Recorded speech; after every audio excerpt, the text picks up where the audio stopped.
Contract में public policy शुरू किया गया था भाई। यानी कि आपका धारा 23 का जो लास्ट क्लास था, वहां से भी आपका क्वेश्चन बनता है। फिर एक बार हम दोहरा दें तब आगे बढ़ें। पब्लिक पॉलिसी के विरुद्ध अगर कोई करार है तो वह करार का उद्देश्य और प्रतिफल अनलॉफुल माना जाएगा और वह आपका सेक्शन 23 के तहत अवैध होगा और इलीगल होगा या अनलॉफुल होगा, और अनलॉफुल होने के कारण वह वाइड हो जाएगा।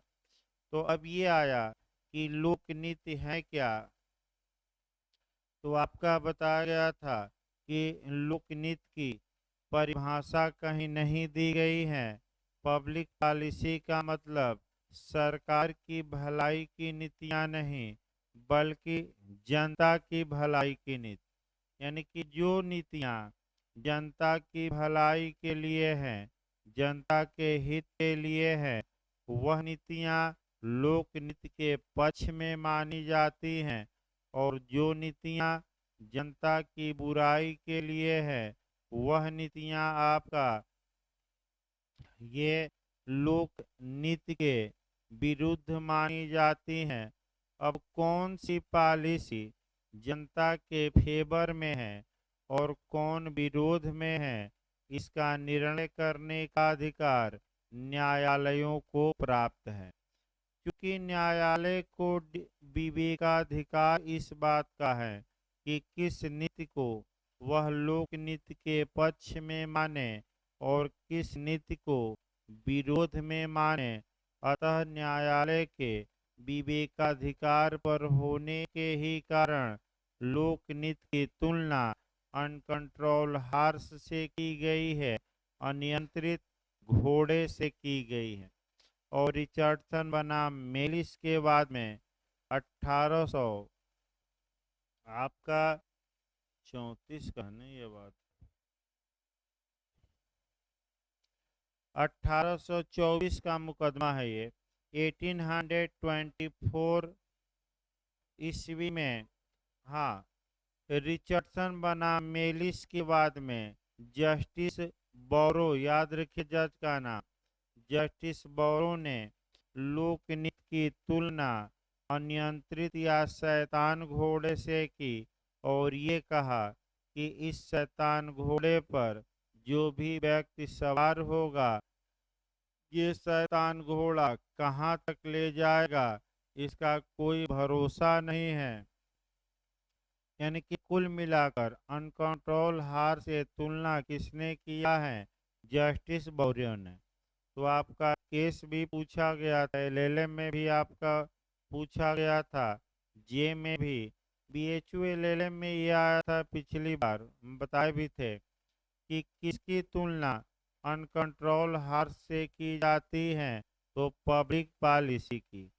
दूसरा आपका, किस जज ने लोकनीति की तुलना अनियंत्रित घोड़े से की, ये आपका जे में आ चुका है, जज का नाम तो बौरो। कई लोग एटकिन मार कर आते हैं, एटकिन बिल्कुल नहीं मारना है, ऑप्शन क्या मारना है? बौरो। एटकिन तो पड़ोसी की परिभाषा दिए थे, नेबर की परिभाषा दिए थे। आपका डोनोग बनाम स्टीवेंसन के केस में, डोनोग बनाम स्टीवेंसन के केस में टाट में पड़ोसी को परिभाषित किए हैं, न कि आपका रिचर्डसन बनाम मेलिस के केस में। तो इस केस में जज का नाम भी याद करके जाना है, बोरो। आपका लेकिन लॉर्ड डेनिंग, लॉर्ड डेनिंग ये कहते हैं कि अगर इस घोड़े का सवार अच्छा हो और लगाम को अच्छे ढंग से पकड़ा रहे, तो वह अनियंत्रित घोड़े को भी कंट्रोल कर सकता है। अर्थात इसका मतलब ये हुआ कि अगर न्यायालय प्रज्ञावान तरीके से सोचे तो ये जो अनियंत्रित घोड़ा है, कोर्ट नियंत्रित कर सकता है, बस लगाम सही ढंग से क्या करे रहे, पकड़े रहे। अब आइए, जहाँ तक इंग्लैंड की बात है, आपका इंग्लैंड में लोक नृत्य की जो श्रेणियां हैं कि कौन से करार पब्लिक पॉलिसी के अगेंस्ट माने जाएंगे, एक लिस्ट इंग्लैंड में दे दी गई है। केस भाई हम बता चुके हैं, एक आपका लिली व्हाइट बनाम मुनुस्वामी और एक नरगिस मिर्जा का, दो केस हम क्या कर चुके हैं, पहले बता चुके हैं। इंग्लैंड में कौन से करार लोक नृत्य के विरुद्ध है, इस बात की एक लिस्ट दी गई है और उस लिस्ट में क्या और बातें जोड़ी जा सकती हैं कि नहीं, इंग्लैंड में इस बात को लेकर विवाद है। फिर एक बार देखिए, इंग्लैंड में कौन से करार, कौन से विषय से संबंधित करार पब्लिक पॉलिसी के अगेंस्ट में होंगे, इसकी हम अभी लिस्ट बताते हैं। एक लिस्ट दी गई है, इसके बाद क्या न्यायालय इस लिस्ट में और बातें ऐड कर सकते हैं कि नहीं, जोड़ सकते हैं कि नहीं, इस बात को लेकर आपका इंग्लैंड में विवाद है।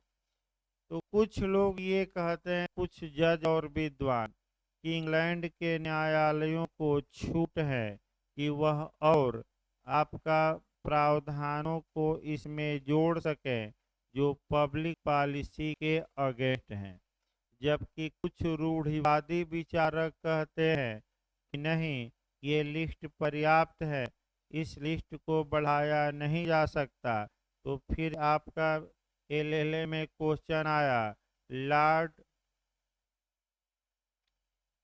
बोर्न है क्या, देखिए एलेन बरोह, लिखिए उसको, लॉर्ड एलेन बरोह, लॉर्ड एलेन बरोह का के बरोह विद्वान हैं।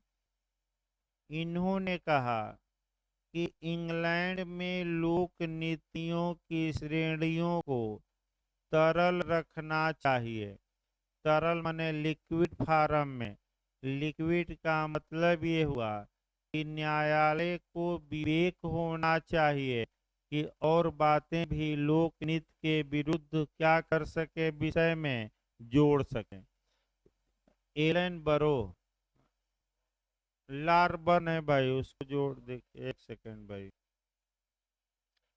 एक सेकेंड, हाँ लॉर्ड लोर बर्न है भाई, देखिए गलत हो गया, सुधार कर लीजिए, लोर बर्न। ये आपका इलाहाबाद विश्वविद्यालय के एलएलएम परीक्षा में पूछा गया था कि लोक नृत्य के श्रेणियों को आपका तरल स्थिति में ही रखना चाहिए, ये किसने कहा था, तो लॉर्ड लोर बर्न ने। उसको थोड़ा सुधार कर लीजिएगा, लॉर्ड लोर बर्न, हो सकता अंदर से जे में जाए तो पूछ ले, नेट में भी। अब लॉर्ड हेल्सबरी कहते हैं कि इन श्रेणियों को बढ़ाया नहीं जा सकता। तो एक विद्वान पक्ष में, यानी कि लोअर बर्न पक्ष में है, तो हेल्सबरी क्या है, विरोध में, विपक्ष में। तो कौन कह रहा है बढ़ाया जा सकता है कोर्ट द्वारा, लोअर बर्न, और कौन कह रहा है कि बढ़ाया नहीं जा सकता, हेल्सबरी। अब इंग्लैंड में कौन कौन से करार पब्लिक पॉलिसी के अगेंस्ट माने जाते हैं, वह लिस्ट केवल देखिए, क्योंकि भारत में डिटेल में चलेगा।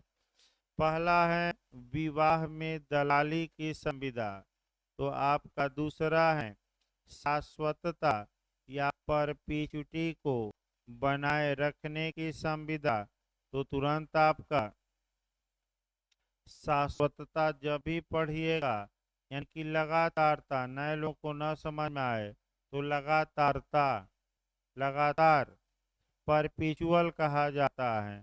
तो रूल अगेंस्ट परपिचुअट माने आपका शाश्वतता के विरुद्ध नियम, यानी कि रूल अगेंस्ट परपिचुटी का सिद्धांत की धारा में टीपीए के समाहित है, 14 धारा 14। जोड़ सकते हैं, जोड़ेंगे तो 14 में। इसके बाद व्यापार अवरोधी करार, यानी कि जो एग्रीमेंट ट्रेड पर क्या लगाते हैं रोक। इसके बाद आपका बाजी करार, वाइजरिंग एग्रीमेंट हो गया, जो हमें कॉन्ट्रैक्ट की धारा 30 में पढ़ना है। सट्टेबाजी लगाते हैं ना लोग, आईपीएल में खूब लगाते हैं कई गेंद पर। और अंतिम है राष्ट्रीय शत्रुओं के साथ व्यापार करने का करार, यानी कि जो जिस देश से युद्ध हो रहा है उस देश से आप व्यापार करने का करार कर रहे हैं, तो ये भी करार पब्लिक पॉलिसी के क्या होगा, अगेंस्ट। जैसे कि यूक्रेन के कोई नागरिक रूस से व्यापार का करार करे और इस समय युद्ध हो रहा है, तो ये करार पब्लिक पॉलिसी के क्या माना जाता है, विरोध। तो लिस्ट फिर एक बार इंग्लैंड में देखिए, तब भारत में डिटेल में चला जाए। विवाह में दलाली की संविदा, शाश्वतता को बनाए रखने की संविदा, व्यापार मन वही करार, व्यापार अवरोधी करार, बाजी करार और राष्ट्रीय शत्रुओं के साथ क्या, संविदा। इसके बाद अब भारत में आ जाइए। जहाँ तक भारत की बात है, भारत में संविदा अधिनियम की धारा 23 का जो लास्ट लाइन है वह ये बताता है कि यदि न्यायालय की राय में किसी करार का उद्देश्य और प्रतिफल लोकनीति के विरुद्ध है, किसकी राय में, हमारी आपके नहीं, किसकी राय में, न्यायालय की राय में, तो वह जो एग्रीमेंट का उद्देश्य और प्रतिफल अनलॉफुल है, तो वह एग्रीमेंट इलीगल, अवैध होगा, यानी कि ठीक नहीं होगा। और अवैध के बाद वह क्या होगा, शून्य।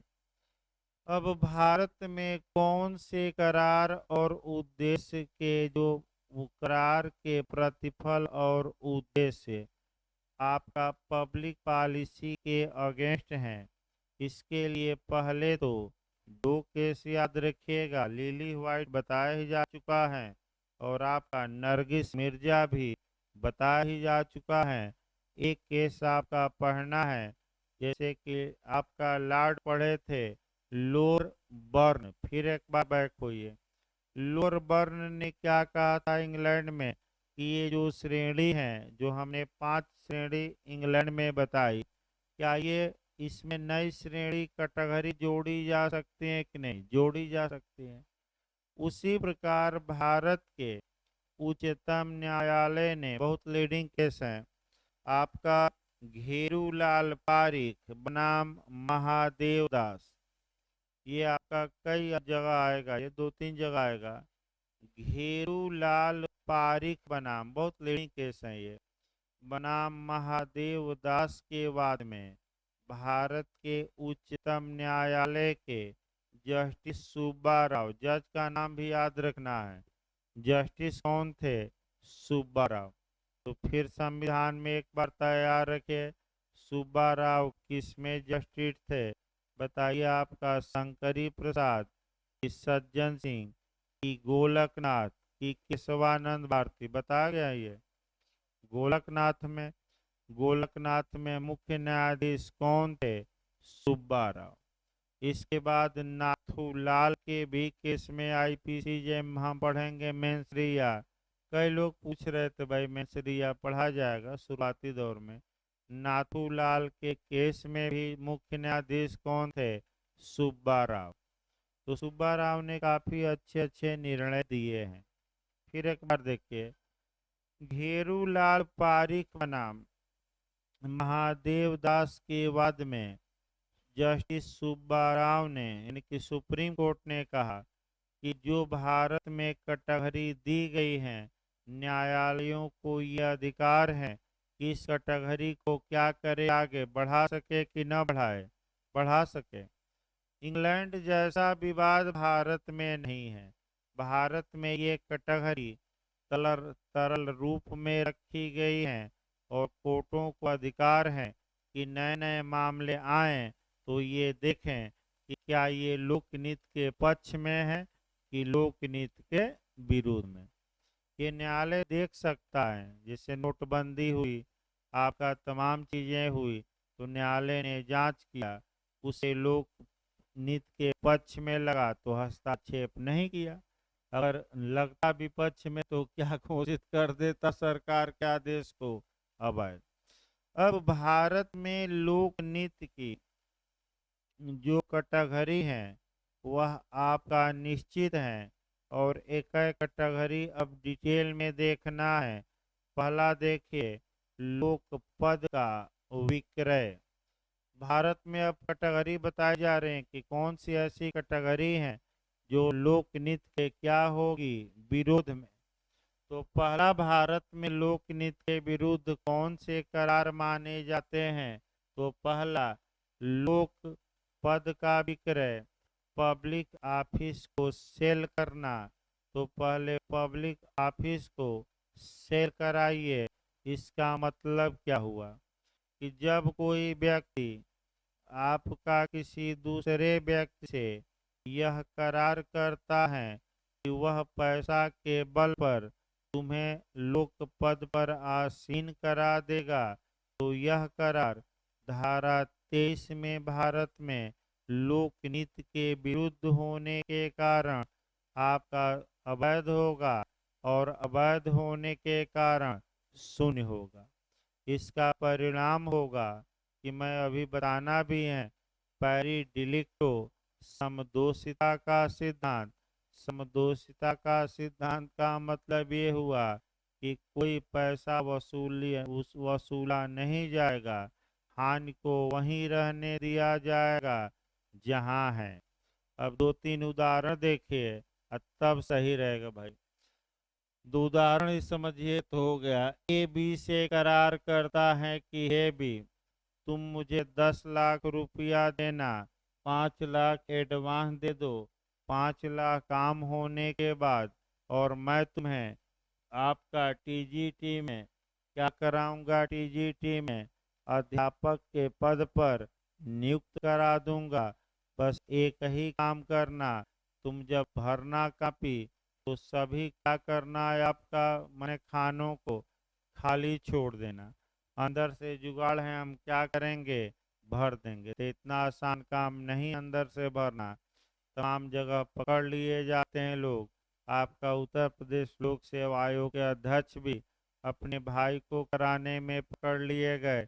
बंगाल में पकड़े गए हैं मंत्री ही अपने ही घर के कराने में, क्योंकि एक बार जब कापियां चली गई आयोग के पास, उसके बाद हेरा फेरी करना थोड़ा मुश्किल है, असंभव नहीं है, लेकिन क्या है, तो उसका उपाय क्या है कि अपने घर के, जैसे कि आपके घर का सदस्य है तो आयोग सेंटर अलॉट करता है।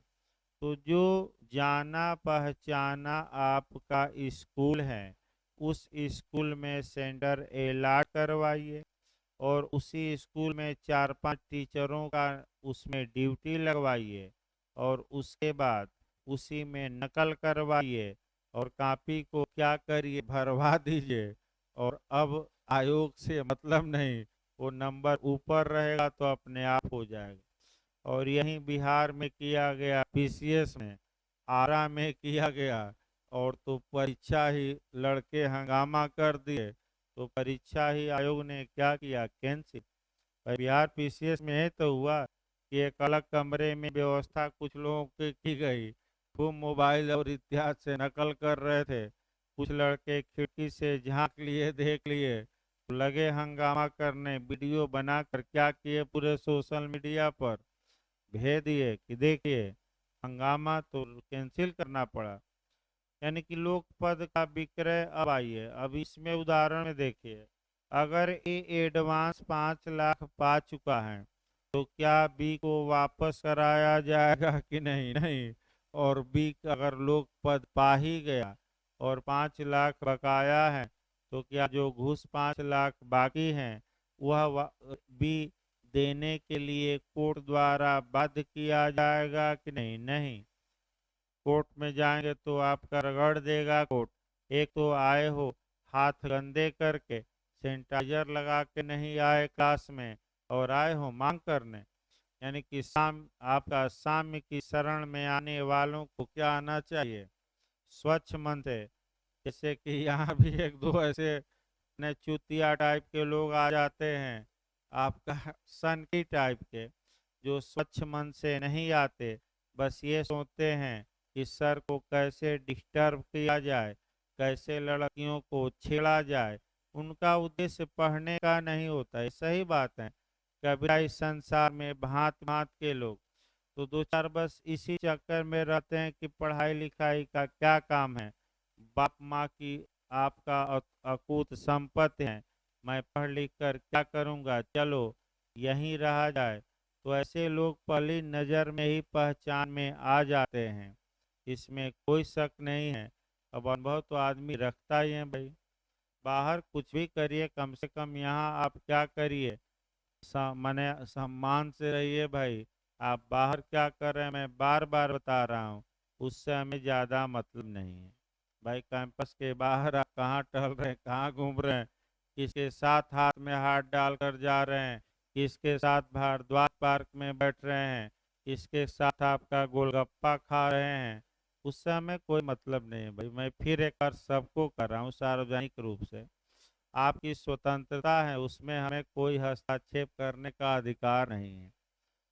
तो ऐसी दशा में आपका फिर बैक होइए, तो आपका साम्य का ये सिद्धांत भी यहाँ लागू करना है कि साम्य की शरण में आने वालों को स्वच्छ हाथों से आना चाहिए।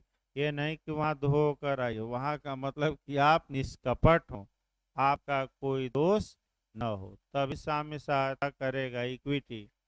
तो दो लुटेरे थे, लूट किए, और जब लूट के माल को लेकर विवाद उत्पन्न हो गया, तो एक लुटेरा कोर्ट में गया कि बंटवारा करा दीजिए लूट के माल का, तो न्यायालय बंटवारा करेगा कि जेल भेजेगा?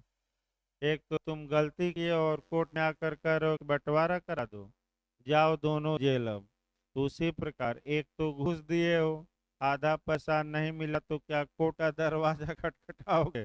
दो चार मुकदमा लाद दिया जाएगा। तो भाई मिल गया तो मिल गया, और नहीं मिला तो आप नौकरी नहीं छीन सकते। इतना आसान काम नहीं है। दूसरा उदाहरण देखिए, अब लोग पद का बिखरा गया ना कि पैसा लेकर हम क्या करेंगे, ये लोकनीति के विरुद्ध है।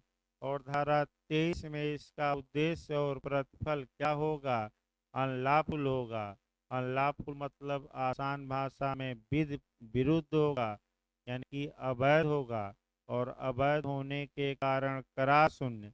जब अवैध हो गया तो ऐसी दशा में जहाँ हानि है वहीं रहेगी, कोई पैसा वसूल मैंने कोई लौटाया उठाया नहीं जाएगा। मैं बता दूं, अवैध का मतलब यही हुआ। दूसरा देखिए, ए बी से कहता है कि हे बी, तुम हमारे लिए तंत्र मंत्र करना, पूजा पाठ करना, नौकरी लग जाएगी तो 5 लाख रुपया तुम्हें क्या करूंगा, दूंगा। तो बताइए, क्या तंत्र मंत्र से नौकरी पाएंगे कि पढ़ाई से? तंत्र मंत्र से ही पाना रहता तो बाबाओं के चक्कर में लोग पड़ जाते, और बाबा के चक्कर में पड़कर जाकर संगम पर अपना तंत्र मंत्र करते कि यहाँ बैठकर पढ़ते। बैठकर कोई नहीं पढ़ता, बस जाप करता कि जाप से हमें क्या मिल जाए, नौकरी। तो ये करार भी, यानी कि तंत्र मंत्र का सहारा लेकर, जादू टोने का सहारा लेकर, और आपका अगर आप मने लोक पद को पाने के लिए करार करते हैं, तो ये करार भी धारा 23 में आपका अनलॉफुल माना जाएगा, और लोक नीति के क्या माना गया है, विपरीत। तो लोक पद का विक्रय हो गया।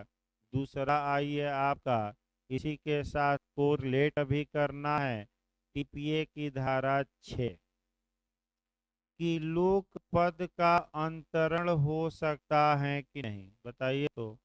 अगर ए इतना दिन पढ़ा लिखा, कोई सरकारी नौकरी पाया, तो क्या ए उसका ट्रांसफर कर सकता है कि नहीं?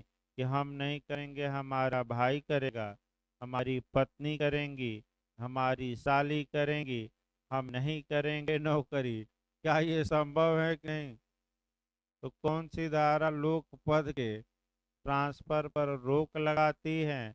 तो टीपीए की कौन सी धारा? 6। भाई लोक पद का ट्रांसफर नहीं हो सकता। क्यों? क्योंकि जो व्यक्ति लोक पद पाता है अपनी व्यक्तिगत अहर्ता पर पाता है। बेचारा जवानी में खूब पढ़ा, तब जाकर आपका जवानी ढलते ढलते ज्यादा लोगों को नौकरी मिली, यानी कि पर्सनल व्यक्तिगत अहर्ता के कारण पाया, ज्ञान के कारण पाया, अपने बुद्धि विवेक के कारण पाया, और दूसरे में हो सकता है वो बुद्धि विवेक न हो, इसलिए रोका गया भाई। दूसरा देखिए, विदेशी शत्रु के साथ व्यापार। दूसरा आधार है, पहला आधार तो हो गया विदेशी शत्रु के साथ व्यापार करना। तो अगर किसी देश से युद्ध हो रहा है और आप उस देश से के लोगों से करार करते हैं, तो ये करार भी पब्लिक पॉलिसी के विरुद्ध माना जाएगा और अनलॉफुल होगा, विरुद्ध होगा, अवैध होगा। और अवैध का अंतिम परिणाम क्या होगा? सुन, जैसे कि यूक्रेन का कोई नागरिक अगर रूस के किसी नागरिक से कोई संविदा करता है इस दौरान जब युद्ध में दोनों देश हैं, तो बताइए ये करार भारत में अगर होता तो क्या होता? पब्लिक पॉलिसी के क्या माना जाता? आगे, क्योंकि जब दो देश युद्ध में होते हैं तो उसका उद्देश्य ये होता है कि दूसरे देश को पूरी तरह छल बल कल करके ध्वस्त किया जाए। जैसे यूक्रेन प्रयास कर रहा है कि पूरा विदेश को मिला लिया जाए दूसरे देशों को, रूस को मटिया मेट कर दिया जाए, और यूक्रेनी सेना लड़ भी रही है, इसमें कोई शक नहीं है। आप देखे होंगे वीडियो भी, तो भागते हुए कभी भी यूक्रेनी सेना दिखाई नहीं दी। जो भाग रहे हैं सैनिक, किसके भाग रहे हैं? रूस के। अब स्थिति यहाँ तक आ गई है कि कुछ कमांडरों ने, कुछ सैनिकों ने युद्ध लड़ने से इनकार कर दिया है। अगर ये स्थिति आ जाए कि आम जनता ही विद्रोह कर दे, तो शासक कुछ कर नहीं पाएगा, ये भी याद रखिए। शासक के बस की बात नहीं है।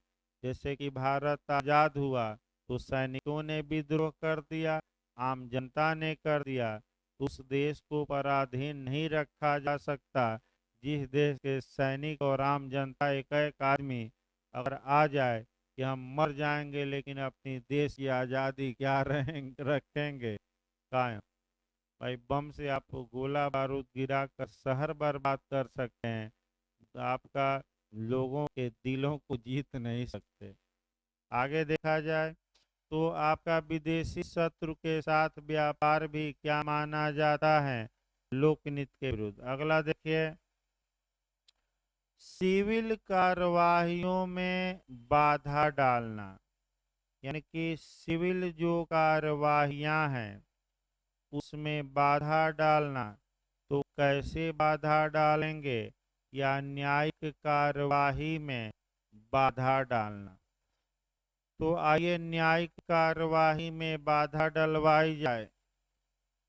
ए बी से कहता है कि हे बी, तुम पूजा पाठ करना और ऐसा मंत्र मारना कि जज साहब का दिमाग हमारे पक्ष में घूम जाए और हमारे पक्ष में फैसला दे दे। बताइए, पूजा पाठ करके और करार किया गया है कि तुम मंत्र फेंक देना ताकि जज साहब हमारे फेवर में फैसला दे दें। ये करार लोकनीति क्या माना जाएगा? विपरीत। ये न्यायालय पर न्यायिक कार्यवाही में बाधा माना जाएगा।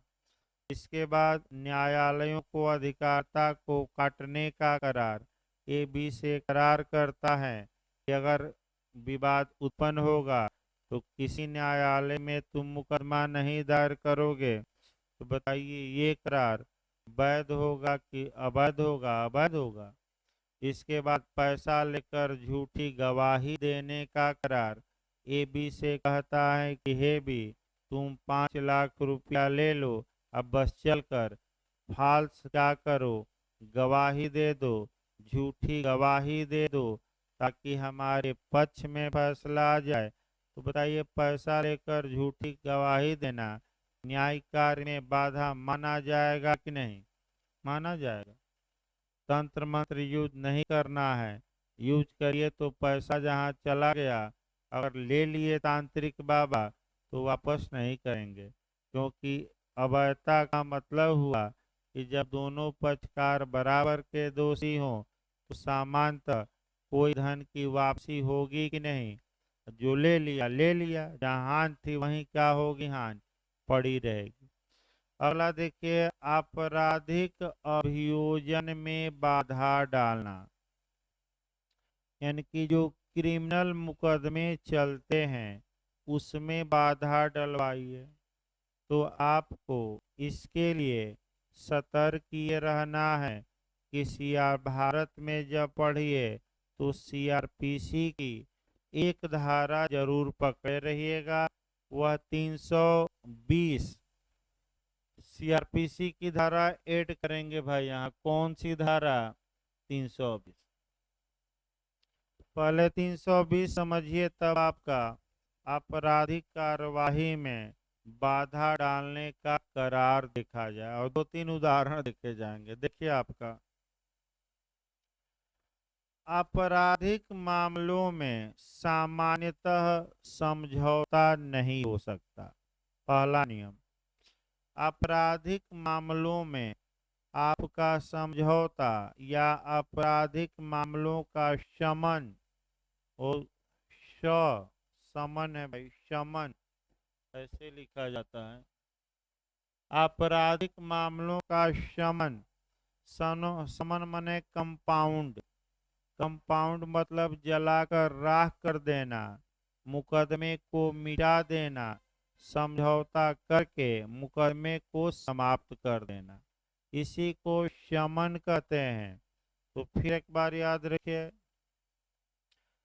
कंपाउंड ऑफेंस कहा जाता है, यानी कि सीआरपीसी की धारा 320 में जिन अपराधों में समझौता हो सकता है, अगर उन अपराधों में आपने समझौता किया है तो वह समझौता वैध माना जाएगा, इसमें कोई शक नहीं है। और आपराधिक अभियोजन में बाधा माना जाएगा कि नहीं? नहीं। यानी कि जिन मामलों में सीआरपीसी की धारा 320 के तहत समझौता हो सकता है, उन मामलों में समझौता करना क्या लोकनीति के विरुद्ध माना जाएगा? नहीं।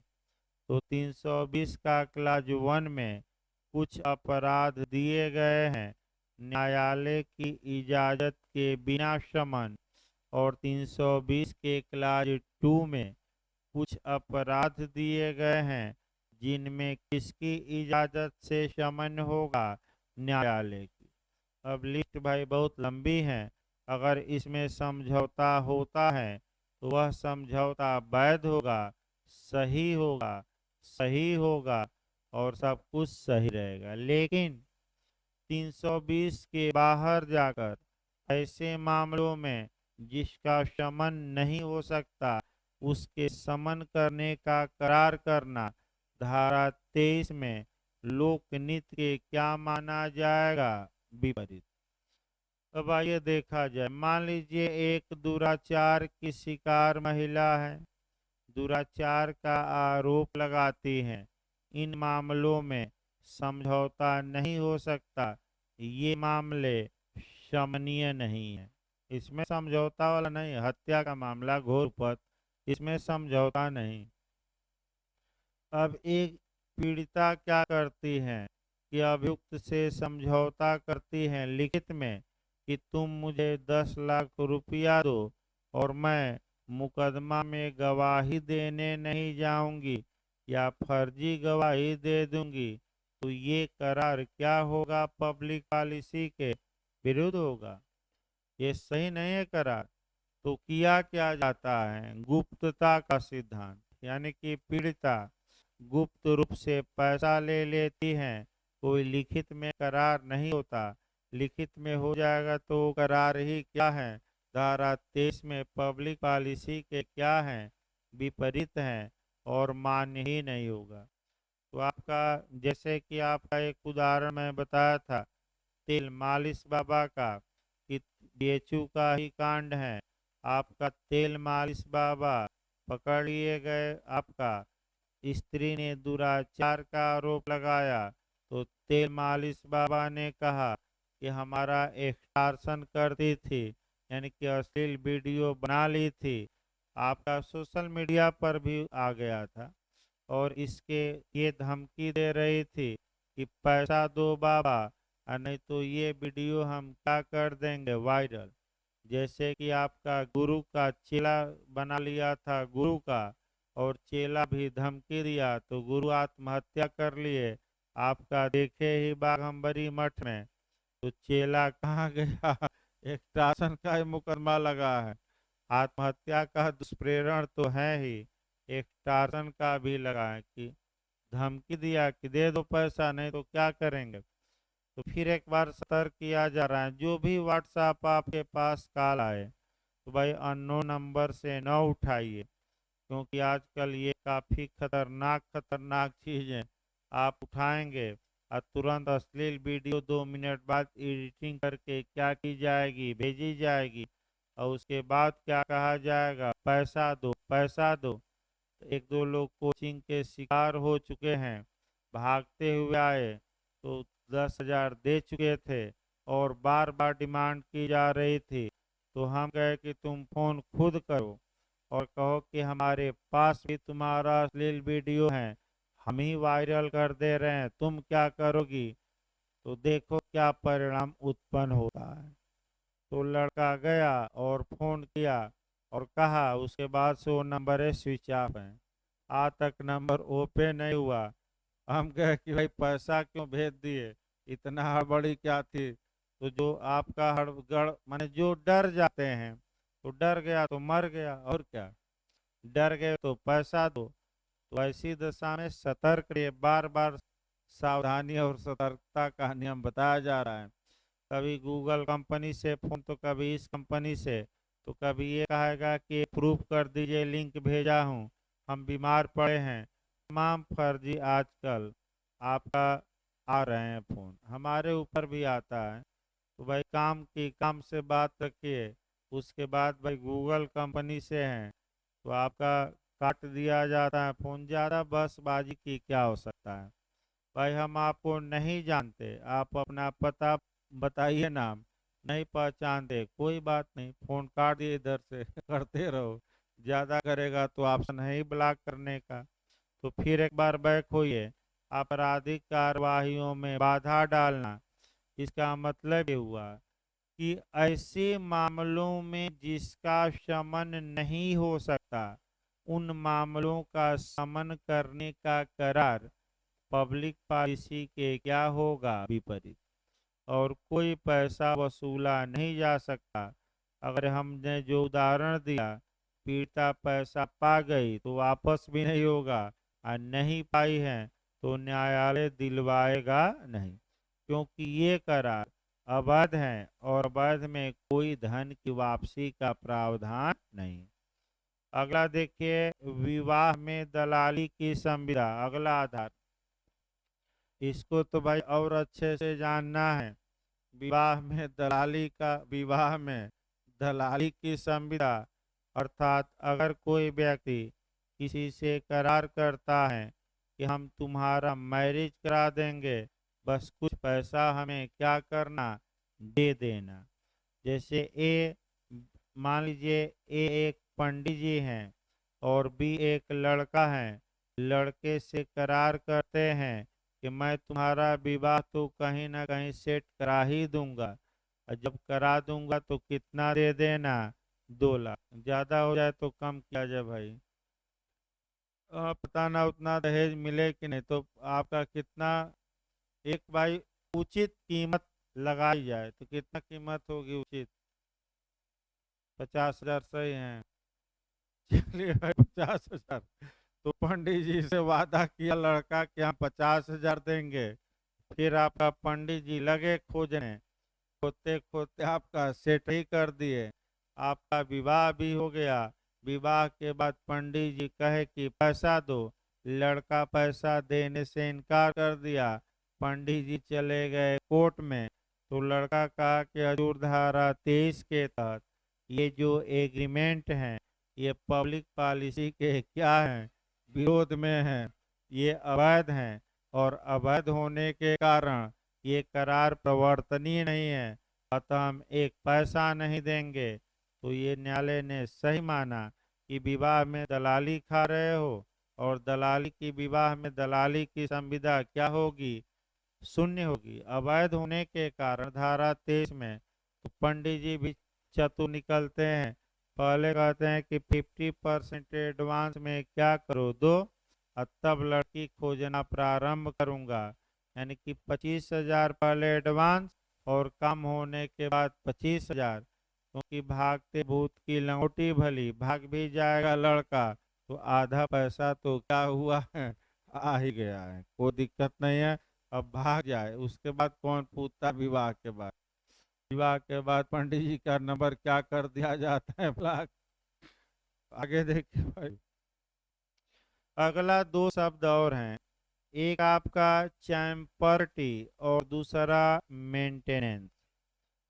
चैम्पर्टी को हम कहते हैं वाद क्रय, मुकदमे को खरीद लेना, चैम्पर्टी कहा जाता है।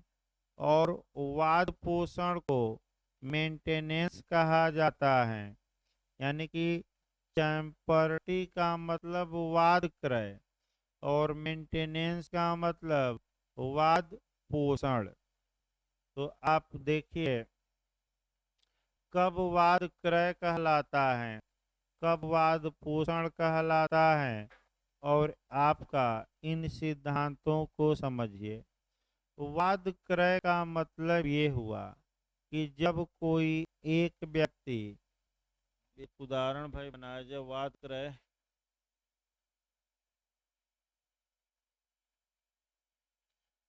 देखिए, मान लीजिए एक ए बी के खिलाफ मुकदमा कर सकता था किसी मामले में, सिविल मामलों में। तो सी ने क्या किया कि ए से मुकदमा करने का अधिकार ही खरीद लिया।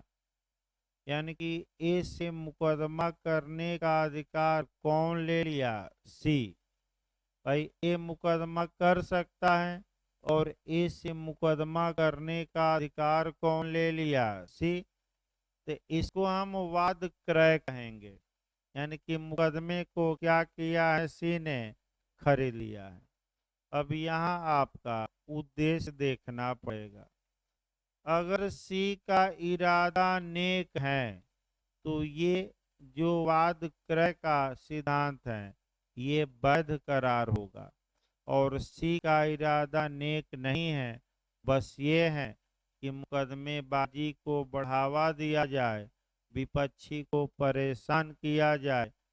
तो ऐसी दशा में ये जो वाद क्रय का करार है ये अवैध होगा। अब आइए फिर एक बार देखिए, अगर मुकदमा खरीदा गया है, और खरीदा गया है कि हम तुम्हारी ओर से मुकदमा करेंगे, तुम शांति से बैठे रहो, तो यहाँ आपका उद्देश्य महत्वपूर्ण है।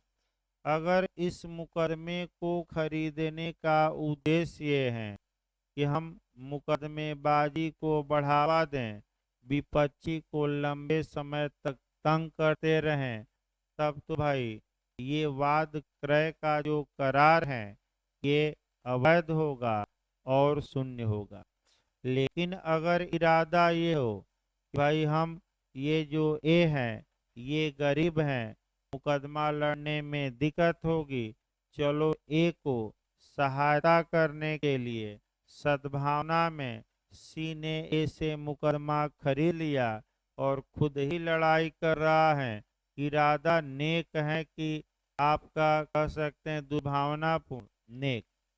तो अगर इरादा भलाई का हो तब तो भाई ऐसी दशा में आपका करार वैध। और अगर इरादा ये है कि खूब क्या करें, विपक्षी को माने मुकदमा खरीद के लड़ाते रहें, तब तो ये करार धारा 23 में लोकनीति के विरुद्ध होने के कारण क्या होगा, अवैध।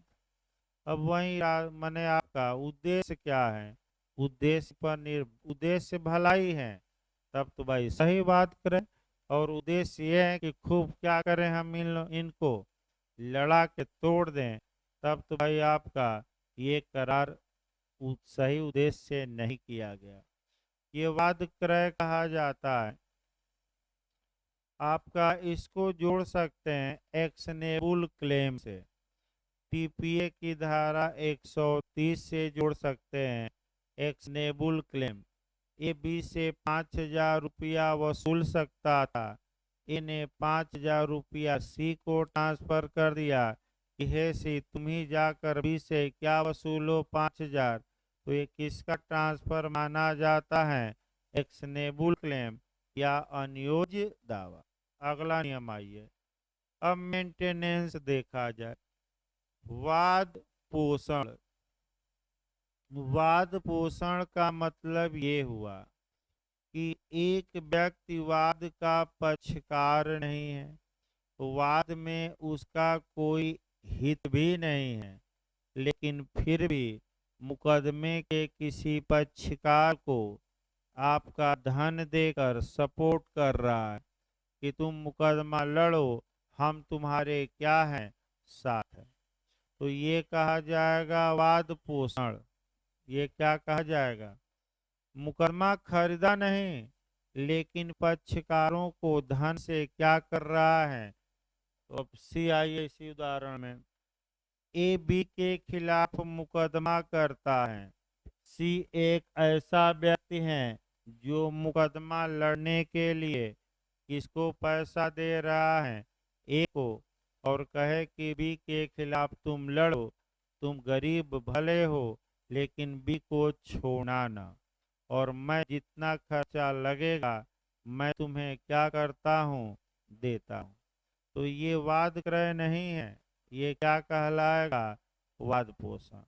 यहाँ भी आप उद्देश्य देखेंगे, अगर सी का उद्देश्य ये है कि ए गरीब है, ए अच्छे से मुकदमा नहीं लड़ सकता, तो चलो ए को कुछ सपोर्ट कर दें ताकि यह न्यायालय में अपना मुकदमा अच्छे से लड़ सके और बाद में पैसा हम वसूल लेंगे, तो ये करार वैध होगा, सही होगा, कोई दिक्कत नहीं।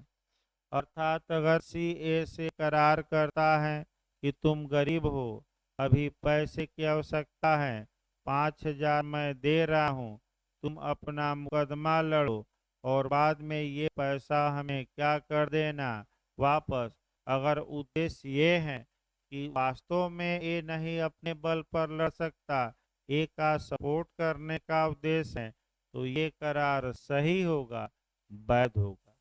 लेकिन अगर उद्देश्य है कि सी ए को पैसा दे और बस पैसा इसलिए दे कि एक खूब मुकदमा बाजी करे, उद्देश्य ये नहीं कि ए का सपोर्ट किया जाए, ए को चढ़ा बढ़ा कर किसके खिलाफ खूब लड़वाया जाए, बी के खिलाफ, तब तो भाई इरादा गलत था पैसा देने का। तो ये करार धारा 23 में लोकनीति के क्या माना जाएगा, विपरीत और अवैध होगा। तो यहाँ उद्देश्य पर भी ध्यान रखना है।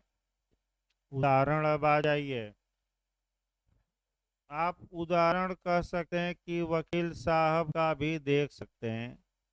एक्सीडेंटियल मामलों में ज़्यादा उदाहरण ये मिलते हैं, जो दुर्घटना के मामले होते हैं। आप ये देखे होंगे कि वकील साहब दुर्घटनाग्रस्त व्यक्ति के पास जाते हैं और ये कहते हैं कि तुम अपना मेडिकल रिपोर्ट, आधार कार्ड दे दो, मुकदमे पर साइन कर देना, आने की भी आवश्यकता नहीं है डेट पर, मैं संभाल लूँगा, केवल गवाही देने आना, लेकिन जो क्लेम का पैसा मिलेगा 50-50 बांट लेंगे, तुम्हारा एक पैसा भी खर्च नहीं होगा और हम भी भाई तुम्हारा सहयोग करेंगे लड़कर मुकदमा, और 50-50 क्या करेंगे बाद में, बांटेंगे। तो 99% क्लेम के मामलों में यही हो रहा है। मैं बता दूं जो वास्तविकता है कि वकील साहब गए, मामला लिए, अपना हुआ कि पट्टी ओटी बांध कर थोड़ा फोटो खिंचवा लो, और आपका कह सकते हैं, और वहाँ लड़ा है उसका फोटो, अब मेडिकल थोड़ा फर्जी रिपोर्ट बनवा लो। अब मैं तो विपक्षी को क्या करूंगा, इसी आधार पर हरा कर 4-5 लाख वसूल लूंगा। एक ही बार आधा आधा क्या किया जाएगा, खा लिया जाएगा। तो 8-10 साल मुकदमा लड़े, मिल गया तो बंटवारा होता है, इसमें कोई शक नहीं है भाई। आपका प्रेम से बंटवारा हो जाता है। अब इसको वाद क्रय हम कह सकते हैं।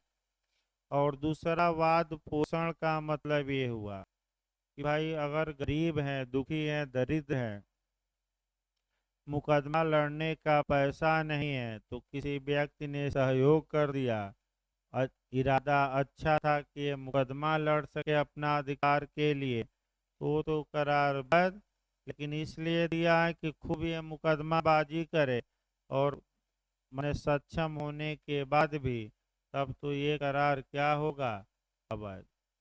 तो आपका यहाँ भी भाई इतिहास गवा रहा है कि जो लड़का आपका पढ़ने में अक्षम था, या उसके पास आपका फीस देने की भी क्षमता नहीं थी, तो यहाँ खुद मैं फीस देकर अन्य सब्जेक्टों को पढ़ाया भी था उस लड़के को, यह कि कहीं ओपन नहीं किया जाता। मैंने कभी काल ऐसी भी स्थिति आ जाती है लड़कों के पास कि किराया देने के लाले पड़ जाते हैं। कभी काल ऐसे भी लड़के हैं कि 2-3 दिन भोजन ही नहीं मिला क्योंकि उनके पास पैसा समाप्त था। तो भाई आदमी सहयोग करता है, इसमें कोई शक नहीं है, यानी कि मानवता को भी ध्यान रखता है।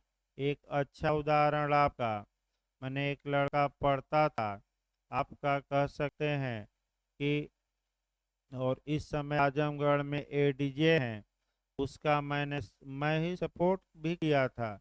मैं खुद पैसा देकर, और इंग्लिश की फीस नहीं दे पा रहा था, तो मैं खुद अपने पास से कहा कि धीरे से जाकर सर को क्या करो, दे दो। तो ऐसे ऐसे भी उदाहरण हैं। आपका ये नहीं है कि आप पैसा नहीं है तो शिक्षा से बिल्कुल वंचित हो जाइए। भाई जिनके पास करोड़ों हैं, आप सोचिए, वो तो जाकर 2-3-4 लाख देकर कहीं भी पढ़ सकते हैं, दिल्ली से दौलताबाद।